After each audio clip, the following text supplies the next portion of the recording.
जय श्री राम दोस्तों, कैसे हैं आप सभी। आई होप कि आप सभी स्वस्थ होंगे, मस्त होंगे और अपने अपने काम में व्यस्त होंगे और वीडियो को पूरा देखा करें। तो आज हम बात करने वाले हैं जगत दीदी की, क्योंकि कहीं ना कहीं सबको ऐसा लग रहा है कि जगत दीदी शांत हो चुकी हैं, लेकिन जगत दीदी शांत नहीं हुई हैं। जगत दीदी कैमरे के सामने एक अलग व्यक्तित्व है, जबकि कैमरे के ऑफ होते ही वो एक अलग पर्सनैलिटी बनकर उभर जाती हैं। ड्यूल पर्सनैलिटी है उनकी, होती है। कैमरे पर जो लोग आते हैं अक्सर उनकी ड्यूल पर्सनैलिटी देखी जाती है। कुछ गलत नहीं है। गलत ये है कि जो दूसरी पर्सनैलिटी है वो जगत दीदी की, वो बहुत खतरनाक पर्सनैलिटी है। मैंने हमेशा यही कहा है कि जगत दीदी को क्लीन चिट इतनी जल्दी नहीं मिल सकती है। जनता भले ही जगत दीदी के कारनामों को भुला दे, लेकिन जगत दीदी के कारनामों की लिस्ट बहुत लंबी है। बहुत दिनों तक ये चर्चाएं होती रहेंगी, क्योंकि जगत दीदी भले ही ये चाहती हों कि उनकी चीज़ों को लोग भूल जाएं, लेकिन जगत दीदी ने इतने बड़े बड़े कारनामे कर रखे हैं कि वो कहीं ना कहीं से वो चीज़ें जो हैं लोगों के सामने आ जाती हैं। खैर, मैं ये भी कहूँगी कि जगत दीदी को जीने दिया जाए, गलत चीज़ों पर जगत दीदी को ट्रोल ना किया जाए, लेकिन जहाँ उनकी गलती है वहाँ उनको माफ़ी भी आराम से नहीं दी जाए। क्योंकि खूंखार इंसान जो होता है ना, अगर आप किसी घायल इंसान को घायल करके छोड़ देते हो तो वो और खूंखार बन के वापस आप पर झपटता है। तो जगत दीदी का जो पैटर्न है वो धीरे धीरे लोगों के समझ में आना शुरू हो गया है। जगत दीदी बहुत ही घुन्नी टाइप की औरत हैं। जगत दीदी जो हैं उनकी पर्सनैलिटी कुछ इस तरह है कि वो मीठा मीठा बोल के और अंदर ही अंदर जो है वो जड़ें काटना शुरू कर देती हैं। अभी तक आप सब मैटर समझ चुके होंगे जगत दीदी की देवरानी वाला, कि जगत दीदी की देवरानी जो है वो जबलपुर इवेंट में क्यों नहीं गई। जगत दीदी की देवरानी ने 2 बार वीडियो बनाकर ये सफाई भी दी है कि मैं जबलपुर इवेंट में क्यों नहीं गई। उन्होंने बताया कि जबलपुर इवेंट के लिए उनको इनवाइट किया गया था, लेकिन उसके बाद जो है उनका नाम काट दिया गया और उन्हें ये कहा गया, जो जबलपुर इवेंट के आयोजक है, कि आप आ सकते हो, आ जाओ, लेकिन हमारी तरफ से आपको इनवाइट नहीं किया जा रहा और आपके पोस्टर्स भी नहीं लगाए जाएंगे। अब ये सारी बात जो है चली रही थी। बीच में मोनिका ग्रोवर भी आई। मोनिका ग्रोवर को जगत दीदी की देवरानी का जो है बोलना अच्छा नहीं लगा और उन्होंने जो है लीगल की धमकी दे दी। ये सारी बातें, सारी चीज़ें जो हैं वो आप सब समझ चुके हैं। अब जो है एक नया ट्विस्ट आया है इस पूरी कहानी में कि आखिर कौन था वो शख्स जिसने जबलपुर के इवेंट के लिए जगत दीदी का नाम, जिस पर राइट लिखा हुआ था, यानी कि उनको इनवाइट किया जाना था, वहां पर क्रॉस लगवा दिया। तो ये कोई और नहीं था, जगत दीदी की देवरानी जो है उनका नाम कटवाने में सबसे बड़ा हाथ जो रहा है वो रहा है खुद जगत दीदी का। क्योंकि आप सभी को पता है कि पहले जगत दीदी को इस इवेंट के लिए आमंत्रित किया गया था। ये सितंबर की बात है। सितंबर में जो है वो जगत दीदी को इनवाइट किया गया था। कहा गया था कि जबलपुर में जो आयोजन होने वाला है वहाँ पर आप इनवाइट किए जाएंगे, आपका स्वागत है, आप आइए और हमारे कार्यक्रम की शोभा बढ़ाइए। तब तक जगत भैया वाली कोई भी कंट्रोवर्सी जो है वो सामने नहीं आई थी। और जैसे ही सारी कंट्रोवर्सी सामने आती है, वैसे आप सबको पता है कि जगत दीदी हो जाती है बदनाम। और फिर उसके बाद जगत दीदी के जो कारनामे होते हैं, जो उन्होंने अतीत में किए होते हैं, वो सारे पन्ने एक के बाद एक खुलने शुरू हो जाते हैं। लोग भी हैरान हो जाते हैं कि क्या जगत दीदी ने ये सारे कांड कर रखे हैं। वो जगत दीदी जिन्हें देवी मान के लोग बैठे हुए थे, क्या वो इतनी सारी चीज़ों की कह सकते हैं कि इस पूरे षड्यंत्र में वो मेन विलन के तौर पर उभरी। हैरानी लोगों को भी थी, हैरानी क्रिएटर्स को भी थी। बहुत सारे क्रिएटर्स ऐसे थे जो जगत दीदी के प्रताड़ित किए हुए थे। उन्होंने भी आके अपना दुख जनता के सामने रखा, अपनी वीडियो बनाई। और इन सब के बीच हुआ क्या, इतनी बदनामी होने के बाद जगत दीदी को जबलपुर इवेंट में मना कर दिया गया आने के लिए। अब मना क्यों किया ये भी आपको बता देते हैं। दरअसल जबलपुर इवेंट के लिए खुद जगत दीदी ने बहुत सारे नाम सजेस्ट किए थे। उसमें सुमित महल थी, नीतू महना थी, बहुत सारे जो भी आपने देखे हैं क्रिएटर्स, उसमें से ज़्यादातर नाम सजेस्ट किए हुए जो थे वो जगत दीदी के थे। अब जब ये सारी कंट्रोवर्सी हो गई और जगत दीदी का एक नया चेहरा लोगों के सामने आया, तो जो लोग जिनको जगत दीदी के कहने पर इनवाइट किया गया था, उन लोगों ने आयोजकों से साफ साफ मना कर दिया।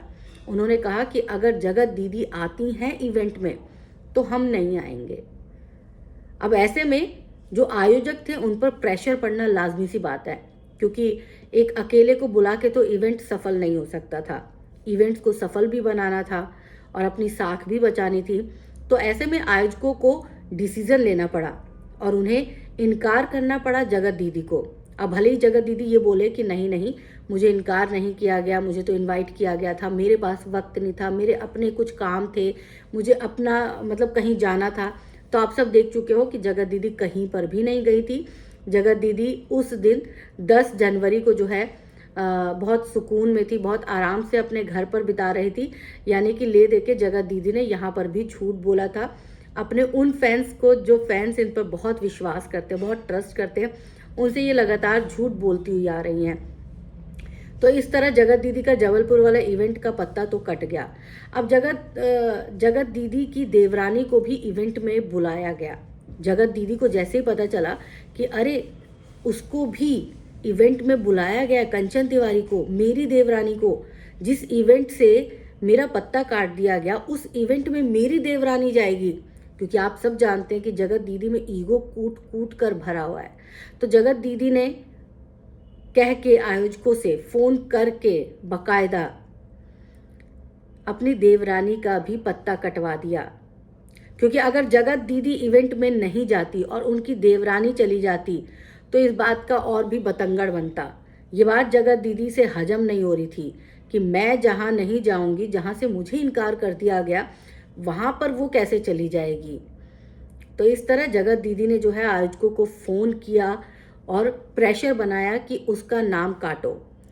जगत दीदी के प्रेशर में आके उन लोगों ने नाम भी काटा।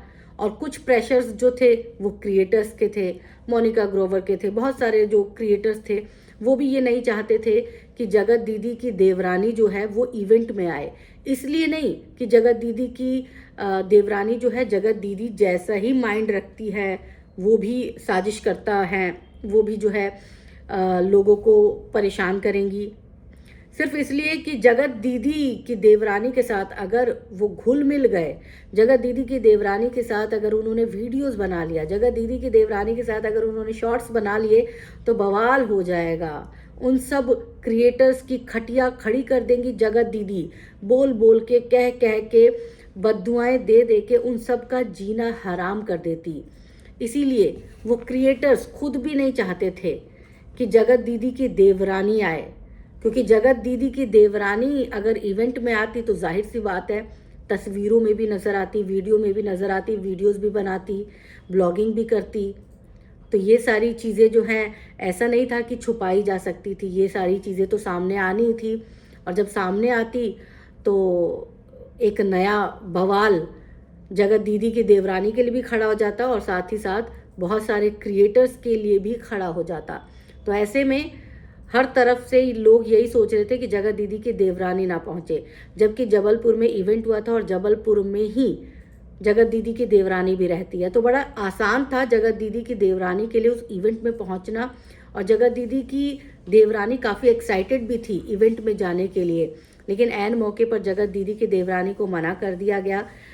और उस मना करने के बाद जो है जगत दीदी की देवरानी काफ़ी ज़्यादा हतोत्साहित भी हुई। कोई भी होगा कि मतलब किसी के किए की सज़ा अगर किसी और को मिले तो परेशान तो होता ही है इंसान, लेकिन सच्चा इंसान जो है वो अपनी बात हमेशा अपने फैंस के सामने रखता है। जगत दीदी की देवरानी ने भी अपनी बात रखनी चाहिए। मोनिका का लीगल धमकी आ गई, साथ में जगत दीदी ने भी अंदर ही अंदर कुछ ना कुछ देवरानी जी को कहा ही होगा, धमकी दिलवाने की कोशिश की गई होगी, प्रेशर बनाने की कोशिश की गई होगी, या फिर ये भी हो सकता है कि इमोशनली ब्लैकमेल किया गया हो। क्योंकि कहीं ना कहीं जगत दीदी की देवरानी जब कल वीडियो में आई थी तो वो जगत दीदी ही संबोधित कर रही थी। वो अपनी जेठानी को दीदी या फिर मतलब जैसे भाभी, जैसे शब्दों से संबोधित किया जाता है जेठानी को, उन शब्दों से संबोधित नहीं कर रही थी, वो जगत दीदी ही बोल रही थी। और जगत दीदी बोलने का मतलब है कि उनके अंदर भी जगत दीदी के लिए गुस्सा भरा हुआ था। वो भले ही जाहिर नहीं कर रही थी, लेकिन कहीं ना कहीं उनको भी पता था कि जगत दीदी ने मेरा पत्ता कटवा दिया है। जगत दीदी का भी जो है उसमें 80% हाथ है मेरा पत्ता कटवाने का। यानी कि जगत दीदी जो है हमेशा यही चाहती हैं कि ये जो है मेरी देवरानी जो है वो हमेशा मुझसे कमतर रहे। कुछ लोगों की सोच होती है ना कि आपको, आपके रिश्तेदारों को, मतलब आसपास के लोगों को वो हमेशा चाहते हैं कि वो मुझसे नीचे रहे, मुझसे दब के रहे, ताकि मैं जो है सबसे सुपीरियर रहूं। तो जगत दीदी की भी सेम यही आदत है। पैटर्न आप सबको पता ही है जगत दीदी का। तो जगत दीदी ऐसी शख्स थी जो अपनी देवरानी की भी सगी नहीं हुई, और खुद उनकी देवरानी ने बोला कि 2 साल बाद मेरी बातचीत हुई है, 2 साल बाद। और ये जो जगत दीदी देवरानी को इमोशनली ब्लैकमेल कर रही है, कई वीडियो में करते हुए आपने देखा होगा कि मैं उसको लेकर आऊंगी वीडियो में, वो मेरे साथ लाइव आएगी। तो ये सब इमोशनल ड्रामा है, आप सबको फिर से बेवकूफ बनाने की साजिश है। मैं ये नहीं कहूंगी कि आप जगत दीदी के खिलाफ नफरत दिखाइए, नफरत मत दिखाइए। ऐसे लोग आपकी नफरत के भी काबिल नहीं है। ऐसे लोग बहुत ज़्यादा तेज चलने की कोशिश करते हैं, लेकिन उनका पैर हमेशा उलझ जाया करता है अपनी ही चीज़ों में। और यही जगत दीदी के साथ हो रहा है। जगत दीदी को लोग इतना प्यार करते थे, जगत दीदी अगर एक बार सच बोल देती कि हाँ मेरा अफेयर था, लेकिन मैं आप सबसे माफ़ी मांगती हूँ, मैं मनीषा से माफ़ी मांगती हूँ, तो बात ख़त्म हो जाती। लेकिन जगत दीदी ने ऐसा कभी नहीं किया। जगत दीदी हमेशा अपने आप को पाक साफ साबित करती रहीं, जबकि उनकी जनता बार बार उनसे रिक्वेस्ट कर रही थी, दीदी आप आ जाओ, सामने से बोल दो, कोई कुछ नहीं कहेगा, सब आपको माफ़ कर देंगे। सब जगत दीदी को माफ़ करने के लिए खुद तैयार सामने से बैठे हुए थे, लेकिन जगत दीदी ने बिल्कुल भी माफ़ी नहीं मांगी। इवन गिल्ट तक उनके मन में नहीं है, क्योंकि अगर गिल्ट होता तो वो अपनी देवरानी के लिए गड्ढा नहीं खोदती। वो यही सोचती कि कोई बात नहीं, मैं नहीं, मेरी देवरानी तो गई, कम से कम मुझे सम्मान नहीं मिला, मेरी देवरानी को तो मिला। मैं तो बहुत 4 साल से सम्मान ही सम्मान पा रही हूं। लेकिन नहीं, उनको सिर्फ सम्मान चाहिए। अपमान सबके हिस्से में आ जाए तो अच्छा लगता है उनको, बट सम्मान सिर्फ उनके हिस्से में आना चाहिए। तो ऐसा होता नहीं है। दिन होती है तो रात होता है, रात होती है तो बारिश होती है। ये सारी चीज़ें जो है प्राकृतिक चलती रहती है। ठीक उसी तरह मान मिलता है तो कभी अपमान भी झेलना पड़ता है। जिंदगी की यही रीत है। लेकिन जगत भाभी को शायद ये बात बहुत दिनों बाद समझ में आए, या फिर हो सकता है कि ना भी समझे। खैर, हम तो यही दुआ करेंगे कि वो खुश रहें, आबाद रहें, और अपने आप को थोड़ा सा जो है वो अपने आप में सुधार करने की कोशिश करें।